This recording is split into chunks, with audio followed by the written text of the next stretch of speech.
Egypt के president Abdul Fateh अल CC ने एक इंटरव्यू के दौरान इजराइल को सीधा सीधा दुश्मन बोल दिया। और जब ये इंटरव्यू वायरल हुआ, इजराइल के जेरूसलम पोस्ट ने लिखा कि अगर अब्दुल फातेह अल सीसी ऐसे ही बयानात करते रहे और वो जो बयान कर रहे हैं उससे उनके ख्यालात भी मैच कर गए तो इजराइल और इजिप्ट के बीच में आने वाले दिनों में मिलिट्री क्लैशेस हो सकते हैं। दोस्तों, अब ये सीधा सीधा इशारा है कि इजिप्ट और इजराइल के बीच में कुछ भी अच्छा नहीं चल रहा है। उधर इजिप्ट के प्रेसिडेंट अब्दुल फातेह अल सीसी ने कह दिया कि इजिप्ट बिल्कुल भी बर्दाश्त नहीं करेगा जो इजराइल फिलिस्तीन में कर रहा है, फिलिस्तीनियों को निकाल रहा है। अगर वो इस तरह करता है तो हमारे और इजराइल के बीच में 1977 में पीस ट्रीटी साइन हुई थी, वो पीस ट्रीटी को हम खत्म कर दें और हम इजराइल को एक दुश्मन के तौर पर देखेंगे। दोस्तों, अरब दुनिया में ये जो चीज़ें हो रही हैं, अपनी नाटो बनाने की बात, पाकिस्तान और सऊदी अरब का डिफेंस सिस्टम मजबूत होना, उधर ईरान के साथ भी पाकिस्तान के क्लोजनेस बढ़ना, तो ये कुछ बड़ी चीज़ों की तरफ इशारा कर रहा है। आने वाले दिनों में हम और आप देखेंगे कि कुछ बड़ा ही होगा।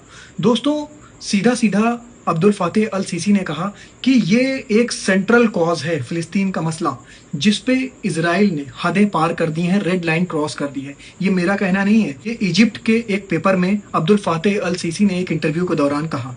दोस्तों, 1977 के बाद से कभी भी इजिप्ट ने इजराइल को दुश्मन वर्ड नहीं बोला था। उससे पहले जब इजराइल और इजिप्ट के बीच में जंग हुई थी तब एक दूसरे को वो दुश्मन बोलते थे, लेकिन 1977 में जब पीस ट्रीटी साइन हुई तो उसके बाद से फिर एक दूसरे को उन्होंने दुश्मन नहीं बोला और वो एक दूसरे के अच्छे एक तरह से दोस्त बन गए। लेकिन अभी जो इजराइल ने किया है गाजा में और उसके बाद उसने दोहा पे अटैक करके तो सबसे बड़ी गलती कर दी।